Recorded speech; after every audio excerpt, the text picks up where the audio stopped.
The United States is the richest and most powerful country in the world. Despite that, why does racism remain? Blacks, together with other racial minorities, remain the most explosive section of society. Mostly employed in the lowest paid and menial jobs, racism remains an everyday part of their lives. Today, despite all the reform in the last 30 odd years, blacks continue to suffer from lynchings and violence at the hands of state, racial organizations, and individuals, as well as being forced to live under conditions of mass poverty and oppression. The gruesome murder of a black man in Texas who was dragged to his death behind a truck is a vivid reminder of American racism.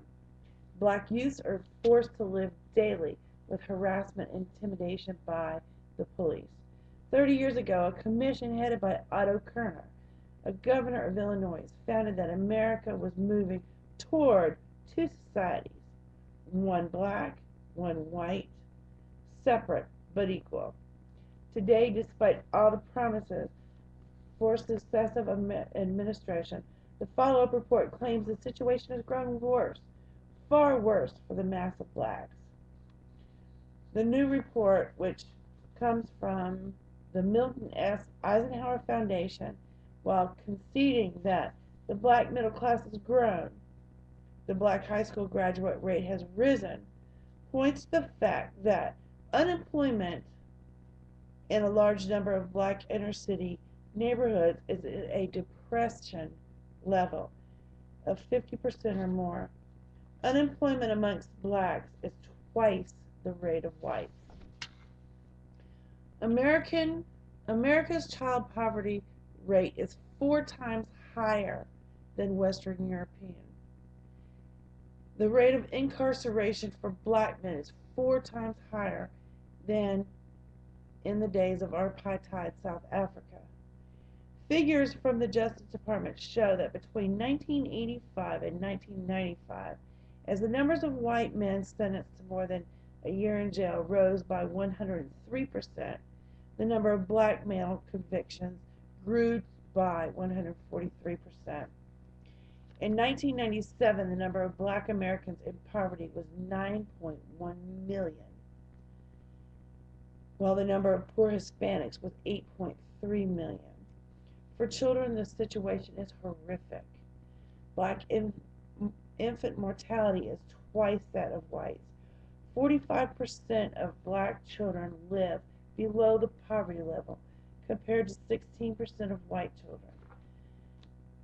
These are the kind of figures that you would expect in a third world country. The United States, black earned 58% of white earnings. In 1979, a black worker was likely to earn 10.9% less than a white in a similar job. But in 1989, that differential grew to 16.4%. According to the book, The State of Working America, the black earning gap jumped up 50% from 79 to 89. Education-wise, the greatest increase in the black earning gaps was among college graduates, with a minimum 2.5% differential in 1979 exploding to 15.5% in 1989. While the black middle class grew, affirmation action and quotas have not prevented this deterioration from the mass of blacks. At the same time, the class divide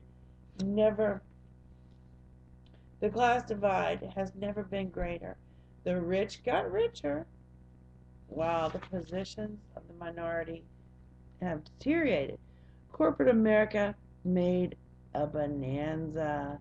Bill Gates has an income equaling the combined income of 115 million Americans.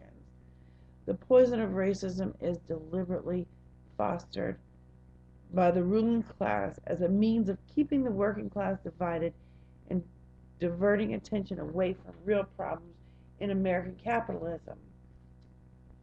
This policy of divide and rule on racism, racial, national, and religious lines has been a common feature in the ruling class. As the Black Panther, Bobby Seals correctly wrote, racism and ethics difference allows a power structure to explode the mass of workers in this country because that's the key by which to maintain their control. To divide the people and conquer them as an object of power structure. This situation confirms the words of Malcolm X. You cannot have capitalism without racism. The fact that the ruling class uses racism is also a fear at the rise of the powerful black working class, its inherent tendency to unite in action with its fellow workers. Thus, the working class as a whole is facing deteriorating living standards and attacks from big businesses. Years of racism, police harassment, and terrible social conditions has produced an explosive mix in the inner cities, especially amongst the blacks and Latino youth. This has periodically erupted into riots, mostly in Los Angeles, one of the richest cities in the United States. But riots have no perspective and arise spontaneously out of poverty conditions. If the labor leaders offer a real fighting alternative, then the energies of these youth could be harnessed in a positive direction.